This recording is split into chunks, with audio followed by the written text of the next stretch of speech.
Hey guys, welcome to the 56th C programming tutorial, and in this tutorial we're going to be looking at a new string function. And the string function that we're going to be looking at is called strtok, which stands for string token. And this function will basically just allow us to split a string up into smaller strings. So let's just go ahead right here and say that we had a character array called sentence. So I'm going to say character array sentence, and I'll just set it equal to Adam is really cool. Alright, and make sure that this is a character array right here and not a character pointer. If this is a character pointer, then your application is going to crash if you try and use string token, and I'll explain why later. But for right now, just make sure that this is a character array and not a character pointer. Alright, so let's just say that we wanted to get the first word inside of this string right here. So we wanted to get Adam in this string. Well, what we can go ahead and do is just use the string token function. So we can say strtok, and the first parameter is just the string that we want to split up, and we want to split up this sentence string right here. So I'm going to say sentence, and then the second parameter is just the character that you want to split at, or characters that you want to split at, and we want to split at the space and the period character. So I'm just going to say space and period. Alright, so basically what this function is going to do is it's going to start at the first character inside of this string. So it's going to look at the A and say, is A part of this character set? No, it's not. Is the D? No. Is the A? No. Is the M? No. Is the space? Yes, it is. So what it's going to do is just going to go back here and return the address of this character right here. So we can just go ahead right here and say car word equals, and then whatever this function returns. And this function is just going to return the address of this A right here. So if I just go ahead and print out onto the screen this word right here, I should just get Adam. So I say %s and the line and word and run this, and perfect, I get Adam. Alright, but let's say that I wanted to get the second word inside of this sentence. Well, it's a lot easier than you might think. All that I can do is just say car second word equals strtok, and I can just pass through null, and then the second parameter I'll just make the same, and again that's just going to be the characters that we want to split at, and we want to split at the space and the period. But back to why I'm passing through null as the first parameter. So on string token, whenever you pass through null as the first parameter, basically what it's going to do is it's just going to pick up where it previously left off. So it previously left off at this I right here in this string. So instead of going all the way back to the beginning of this string, it's just going to start where it left off, which is at this I. So it's going to say, is this I part of this character set? No. Is the S? No. Is the space? Yes, it is. So it's just going to go ahead and return the address of this I right here. So second word is equal to the address of this I. So if we go ahead and say printf %s for string and the line, and we print out second word and run this, we should get is. So on one line we should have Adam, which is the first word in the string, and then on the second line we should have is. So I run this and I get Adam is. Perfect. Alright, so let me just go ahead and delete this. Alright, so let's say we're to go right here and make the character set made up of characters that are not inside of this string. So let's say I made it X and Z. Alright, well as you can see, neither X or Z is inside of this string right here. So you may think that this is going to return null, but it's not. It's going to return this entire string. It's going to start at this A and go all the way down to this period and see that neither X nor Z are inside of this string. So what it's going to do is just going to return this entire string right here. So now word is just equal to the address of Adam. So essentially sentence and word are the exact same thing right now. So I run this and I should just get Adam is really cool onto the screen. Yep, perfect. So I just get the entire string out onto the screen because it never found these characters inside of this string right here. But now if I were to make another call and make the first parameter null, I am going to get null this time. So if I say car star second word again, instead of equal to string token, make the first parameter null so that it'll pick up where it left off previously, and then again I'll just make the character set x and z. Now what it's going to do is it's going to pick up where it left off, and it left off after this period right here. So the only character left inside of this string that it has to look at is the null terminating character. So since the null terminating character is the only character left, this is just going to return null right here. So we're going to say if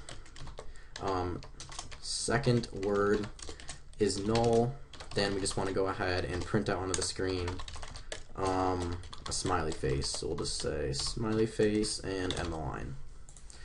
Alright, so again, out onto our screen we're going to get this entire string.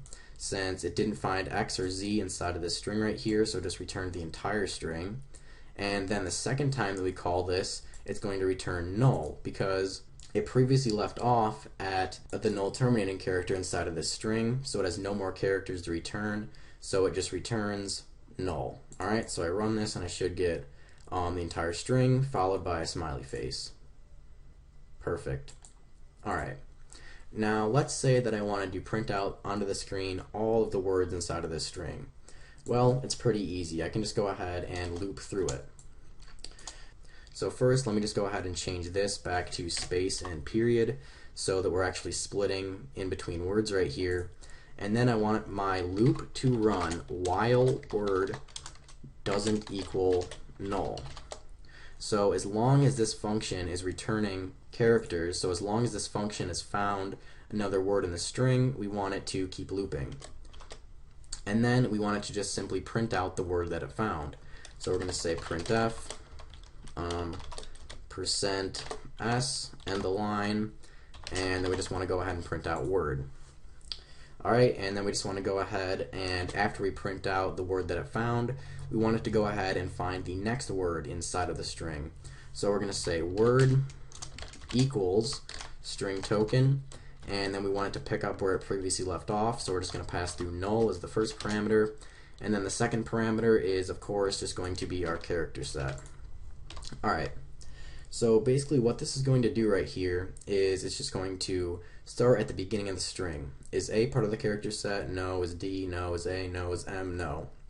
And then it's going to find this space. The space is part of the character set, so it's going to stop right there and return the address of A. So right here, word equals the address of this A right here. Is the address of A null? No, it's not, so it's going to go ahead and print out Adam onto the screen. Then it's going to pick up where it previously left off, so it's going to start looking at this I. Is I part of the character set? No. Is S? No. Is space? Yes, it is. So it's going to stop right there and return the address of this I. So now word is equal to the address of this I right here. Is the address of this I equal to null? No, it's not. So it's just going to keep looping and looping until it gets to this C right here. Is C part of this character set? No, it's not. Is O? No. Is O? No. Is L? No. Is period? Yes, it is. Period is part of this character set, so it's going to stop right there and return the address of this C. Is the address of the C equal to null? No, it's not, so it's going to print out cool onto the screen without the period. Because remember, we're splitting at this, so it doesn't include this period as well. Then what it's going to do is it's going to pick up where it previously left off. And it previously left off after this period. So the only character left inside of the string is the null terminating character. And since the only character left is the null terminating character, this is just going to return null. So word is equal to null. Then it's going to come back up here and break out of the while loop because word does in fact equal null. So then we should just get out onto our screen all of the words inside of this string right here. So I run this and it works perfectly. Now let me just go ahead and give you an idea of what's going on behind the scenes in memory, because so far I've sort of misled you. Alright, so the first thing that string token does is it starts looking at this A. Is A part of this character set? No. Is D? No. Is A? No. Is M? No. Is space? Yes, space is part of the character set. So what it's going to do is it's going to replace the space inside of this string with a null terminating character. And then it's going to return the address of this A. So now word just stores the address of this A right here. So now whenever we go to print out word onto the screen, it's going to print out the A, the D, the A, the M, and then it's going to hit the null terminating character and stop. That's why whenever we go ahead and print out word onto the screen, we only get the word that it found and not the rest of the entire string with it. And that's because it just puts the null terminating character right here. Alright?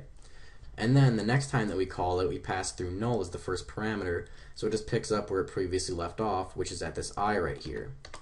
So is this I part of the character set? No. Is S? No. Is space? Yes. So it just replaces this with a null terminating character and returns the address of I. So now word points to I. Now it just goes ahead and prints out is onto the screen, so it prints out the I, the S, hits the null terminating character, and it stops. So we only get is onto the screen. Then we just call string token again, and we just pass through null as the first parameter, so it just picks up where it previously left off. Is R part of the character set? No. Is E? No. Is A? No. Is L? No. Is L? No.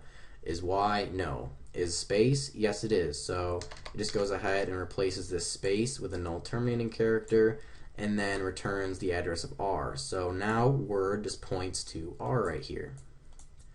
Then it just picks up where it previously left off at this C. Is C part of the character set? No. Is O? No. Is O? No. Is L? No. Is period? Yes, it is. So it just goes ahead and replaces this period with the null terminating character and then just returns the address of C, so word just points to C. Again, we print out cool onto the screen, so it just prints out the C, the O, the L, and then it hits the null terminating character and stops. So we only get cool onto the screen.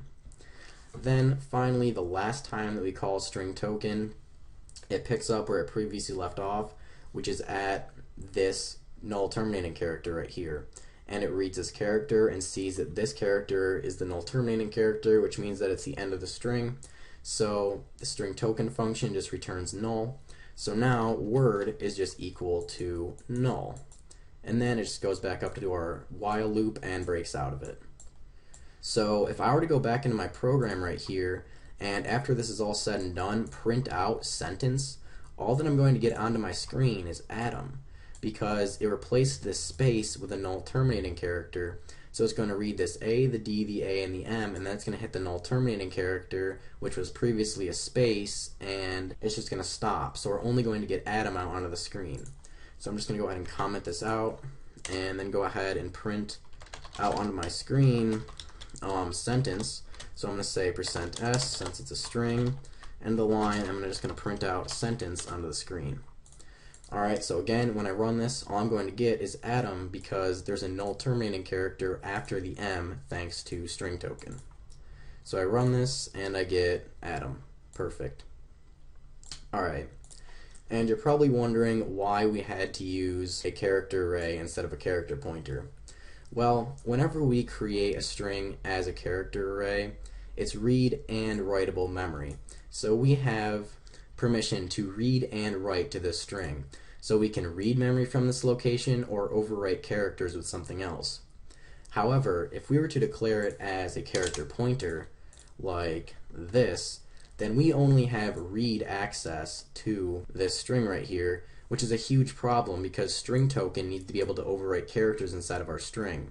So if I were to go ahead and run this right now as it is, our program is going to crash because whenever it tries to overwrite this space with the null terminating character and string token, it's just going to crash because it doesn't have permission to overwrite this character.